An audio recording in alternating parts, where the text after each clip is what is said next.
2 upperclassmen kids were talking about it, so me and my friend were like getting information on it. But yeah, apparently it's just a bunch of they send out a text message like the morning of, and then just like a lot of people just go to this random location fields. has changed like all the time. Yeah, so they like set up like fake locations and stuff. I don't even know.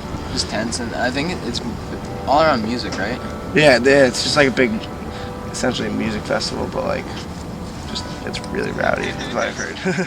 What we're trying to get the word out is every year there's a event. It's called Chickenfest. It started out as bum stock on the University of Maine campus, and it over the years has moved off campus and has become an event that has grown in size and scope substantially, and it is held out in some very rural areas. And what has prompted us to kind of try to be a little bit more proactive about warning people this year is that we had a death out of it last year, and it was tragic and it was sad. It's an event without any supervision. It's not, there's no security, there's no staffing. It's totally a thrown together event. And virtually every year after the fact, we get reports of assaults, crimes that have been committed, sexual assaults, there's underage drinking that goes on. It's a very, very unsafe situation.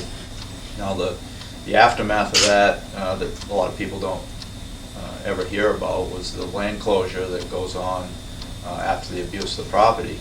The gates, the rocking up of the roads by the landowners, and what that does is it penalizes innocent people who might want to go recreate on that property. It's our effort to try to stop this from happening.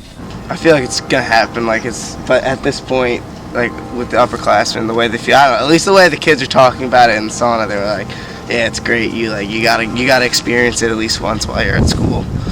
Even if you don't involve in the illegal activities of it, you gotta just show up and see it. Because he said there's like, at one point he saw one that was like 2,000 people in this field, with just like bonfires everywhere, just people like camping out and stuff. So yeah, I'd definitely like to see it at least once because it sounded just huge.